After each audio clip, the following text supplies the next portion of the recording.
Except that I lived in the lowlands, was raised in the lowlands of Wisconsin, but everyone is so friendly here, and I recognize that I grew up in a situation like that in northern Wisconsin.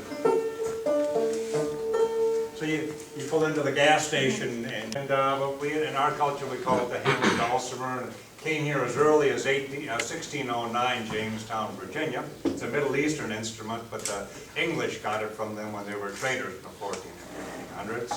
And I'm an instrument maker, so this is what I made here. And let's see, the two tunes I played. One was a square dance tune called Love from the Heart, and that was found in Knott's Virginia Reels, 1839. And the second one was called Marching Through Georgia by Henry Clay Work, and he was celebrating the fall of the South because he was an abolitionist and working hard to have slavery go away. So.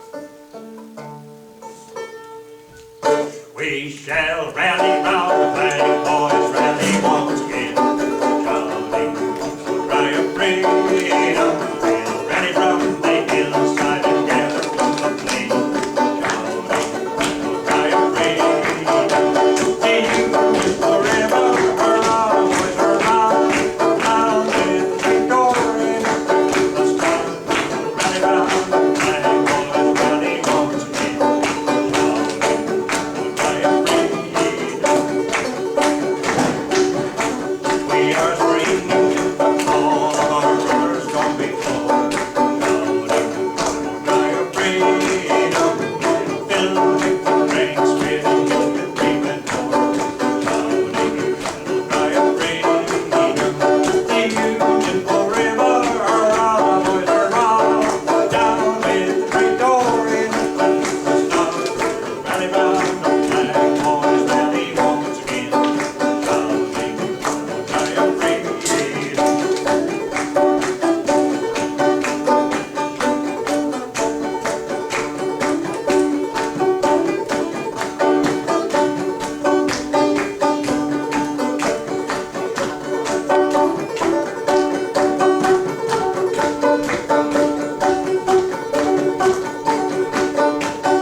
Freedom, George F. Root, 1862. He wrote that. It was a big seller for the North. Sold 350,000 pieces of sheet music in just 5 years, and 700,000 over its lifetime. Very inspirational for the northern troops there.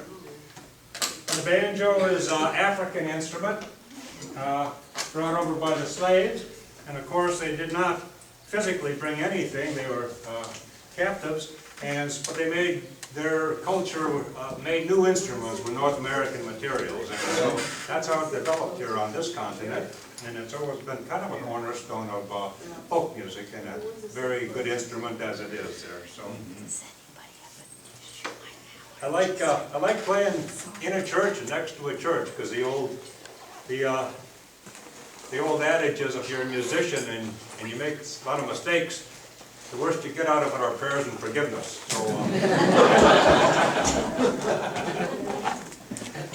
So.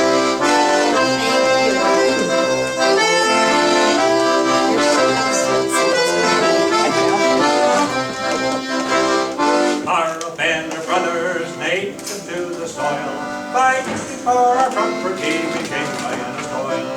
They win our rights with threaten, but driving near and far. Hurrah for the bonny blue flag that bears a single star. Hurrah, hurrah, for Southern Rights, hurrah. Hurrah for the bonny blue flag that bears a single star. First in South Carolina, who nobly took the stand, then came Alabama and took her by the hand. Then quickly Mississippi, Georgia, Florida, raised up the bonny blue flag that bears a single star. Hurrah, hurrah, for Southern Rights, hurrah. Hurrah for the bonny blue flag that bears a single star. Cheer, boys, cheer, raise a joyous shout, for Arkansas and North Carolina know that both gone out. Let another round, give a Tennessee again. The single of the bonny blue flag that drove to 11. Hurrah, hurrah, for Southern Rights, hurrah. Hurrah for the bonny blue flag that bears a single star. Hurrah, hurrah, for Southern Rights, hurrah. Hurrah for the bonny blue flag that bears a single star.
That was a genuine polka that I added on to the Bonnie Blue Flag. The Bonnie Blue Flag was the song of the South, written by Harry McCarthy, 1861. He took an old Irish tune, the Irish jaunting card, and he put new words to that. He was in Jackson, Mississippi during the secession convention, and he was moved by the proceedings, so he put new words to the old song, and that came the Bonnie Blue Flag. So, you ever have a situation where you can think of somebody years ago telling you you should straighten up? I'm thinking right now of my first grade teacher, Mrs. Welch. She's saying, tie your shoe. And I can picture her, and so this guy walked into a restaurant, and as soon as he got into the restaurant, he yelled, "All accordion players are idiots." And that didn't go over very well. Made somebody really angry. He ran over there from the other side of the restaurant and he said, "All accordion players are idiots. I resent that remark." He said, "Why, are you an accordion player?" He said, "No, I'm an idiot."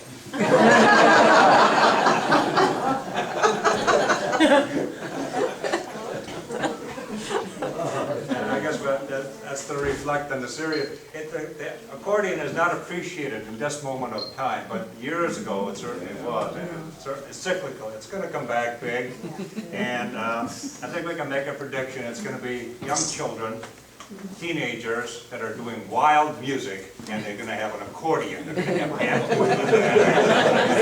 studs and all kinds of things.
but it's not in the era.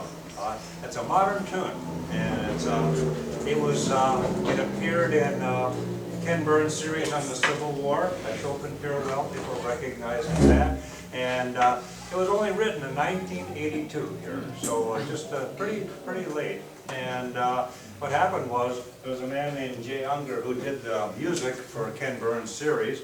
Great musician and songwriter. He also ran a folk music camp, and he wrote one last fiddle tune as people would go home from his folk music camp, which was up on the Ashokan Reservoir in New York State.